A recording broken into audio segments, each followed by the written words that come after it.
अध्याय 17 श्रद्धा त्रय विभाग योग। स्वभाव के अनुसार श्रद्धा। अर्जुन ने कहा, हे कृष्ण, जो मनुष्य शास्त्रों के विधान को त्याग कर पूर्ण श्रद्धा से युक्त होकर पूजा करते हैं, उनकी श्रद्धा सतोगुणी, रजोगुणी, तमोगुणी या अन्य किसी प्रकार की होती है। श्री भगवान ने कहा, शरीर धारण करने वाले सभी मनुष्यों की श्रद्धा प्रकृति गुणों के अनुसार सात्विक, राजसी और तामसी 3 प्रकार की ही होती है। अब इसके विषय में मुझसे सुन। हे भरतवंशी, सभी मनुष्यों की श्रद्धा स्वभाव से उत्पन्न अर्जित गुणों के अनुसार विकसित होती है। यह मनुष्य श्रद्धा से युक्त है। जो जैसी श्रद्धा वाला होता है वह स्वयं वैसा ही होता है। सात्विक गुणों से युक्त मनुष्य अन्य देवी देवताओं को पूजते हैं। राजसी गुणों से युक्त मनुष्य यक्ष और राक्षसों को पूजते हैं और अन्य तामसी गुणों से युक्त मनुष्य भूत प्रेत आदि को पूजते हैं। जो मनुष्य शास्त्रों के विधान के विरुद्ध अपनी कल्पना द्वारा व्रत धारण करके कठोर तपस्या करते हैं, से घमंडी मनुष्य कामनाओं, आसक्ति और बल के अहंकार से प्रेरित होते हैं। से भ्रमित बुद्धि वाले मनुष्य शरीर के अंदर स्थित जीवों के समूह और हृदय में स्थित मुझ परमात्मा को भी कष्ट देने वाले होते हैं। उन सभी अज्ञानियों को तू निश्चित रूप से असुर ही समझ। स्वभाव के अनुसार आहार, यज्ञ, तप और दान। हे अर्जुन, सभी मनुष्यों का भोजन भी प्रकृति के गुणों के अनुसार 3 प्रकार का प्रिय होता है और यज्ञ, तप और दान भी 3 प्रकार के होते हैं। इनके भेदों को तू मुझसे सुन।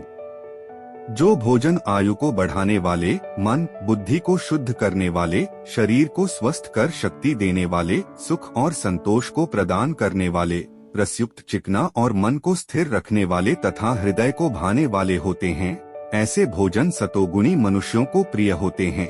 कड़वे, खट्टे, नमकीन, अत्यधिक गर्म, चटपटे, रूखे, जलन उत्पन्न करने वाले भोजन रजोगुणी मनुष्यों को रुचिकर होते हैं, जो कि दुहक, शोक तथा रोग उत्पन्न करने वाले होते हैं। जो भोजन अधिक समय का रखा हुआ, स्वादहीन, दुर्गंधयुक्त, सड़ा हुआ, अन्य के द्वारा झूठा किया हुआ और अपवित्र होता है, वह भोजन तमोगुणी मनुष्यों को प्रिय होता है। जो यज्ञ बिना किसी फल की इच्छा से शास्त्रों के निर्देशानुसार किया जाता है और जो यज्ञ मन को स्थिर करके कर्तव्य समझकर किया जाता है, वह सात्विक यज्ञ होता है। परंतु हे भरत श्रेष्ठ, जो यज्ञ केवल फल की इच्छा के लिए अहंकार से युक्त होकर किया जाता है, उसको तू राजसी यज्ञ समझ। जो यज्ञ शास्त्रों के निर्देशों के बिना, अन्न का वितरण किए बिना, वैदिक मंत्रों के उच्चारण के बिना, पुरोहितों को दक्षिणा दिए बिना और श्रद्धा के बिना किए जाते हैं, उन यज्ञ को तामसी यज्ञ माना जाता है। ईश्वर, ब्राह्मण, गुरु, माता, पिता के समान पूजनीय व्यक्तियों का पूजन करना, आचरण की शुद्धता, मन की शुद्धता, इंद्रियों विषयों के प्रति अनासक्ति और मन, वाणी और शरीर से किसी को भी कष्ट न पहुंचाना शरीर संबंधी तप कहा जाता है। किसी को भी कष्ट न पहुंचाने वाले शब्द बोलना, सत्य बोलना, प्रिय लगने वाले हितकारी शब्द बोलना और वेद शास्त्रों का उच्चारण द्वारा अध्ययन करना वाणी संबंधी तप कहा जाता है।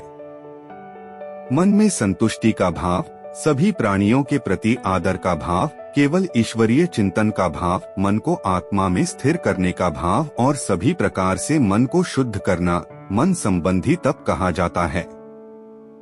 पूर्ण श्रद्धा से युक्त होकर मनुष्यों द्वारा बिना किसी फल की इच्छा से उपर्युक्त 3 प्रकार से जो तप किया जाता है, उसे सात्विक, सतोगुणी तप कहा जाता है।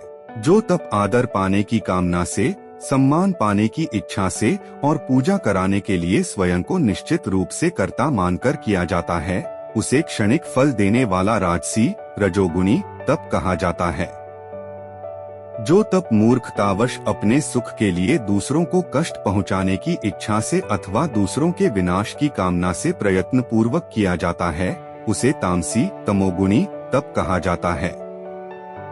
जो दान कर्तव्य समझकर बिना किसी उपकार की भावना से उचित स्थान में, उचित समय पर और योग्य व्यक्ति को ही दिया जाता है, उसे सात्विक, सतोगुणी दान कहा जाता है। किंतु जो दान बदले में कुछ पाने की भावना से अथवा किसी प्रकार के फल की कामना से और बिना इच्छा के दिया जाता है, उसे राजसी रजोगुणी दान कहा जाता है। जो दान अनुचित स्थान में अनुचित समय पर अज्ञानता के साथ अपमान करके अयोग्य व्यक्तियों को दिया जाता है, उसे तामसी तमोगुणी दान कहा जाता है। तत् सत की व्याख्या। सृष्टि के आरंभ से परमब्रह्म तत् वह सत शाश्वत इस प्रकार से ब्रह्मा को उच्चारण के रूप में 3 प्रकार का माना जाता है और इन तीनों शब्दों का प्रयोग यज्ञ करते समय ब्राह्मणों द्वारा वैदिक मंत्रों का उच्चारण करके ब्रह्मा को संतुष्ट करने के लिए किया जाता है। इस प्रकार ब्रह्मा प्राप्ति की इच्छा वाले मनुष्य शास्त्र विधि के अनुसार यज्ञ, दान और तप रूपी क्रियाओं का आरंभ सदैव ओम शब्द के उच्चारण के साथ ही करते हैं। इस प्रकार मोक्ष की इच्छा वाले मनुष्यों द्वारा बिना किसी फल की इच्छा से अनेकों प्रकार से यज्ञ, दान और तप रूपी क्रिया तत् शब्द के उच्चारण द्वारा की जाती हैं। हे पृथापुत्र अर्जुन, इस प्रकार साधु स्वभाव वाले मनुष्यों द्वारा परमात्मा के लिए सत शब्द का प्रयोग किया जाता है तथा परमात्मा प्राप्ति के लिए जो कर्म किए जाते हैं उनमें भी सत शब्द का प्रयोग किया जाता है। जिस प्रकार यज्ञ से, तप से और दान से जो स्थिति प्राप्त होती है उसे भी सत ही कहा जाता है और उस परमात्मा की प्रसन्नता लिए जो भी कर्म किया जाता है वह भी निश्चित रूप से सत ही कहा जाता है।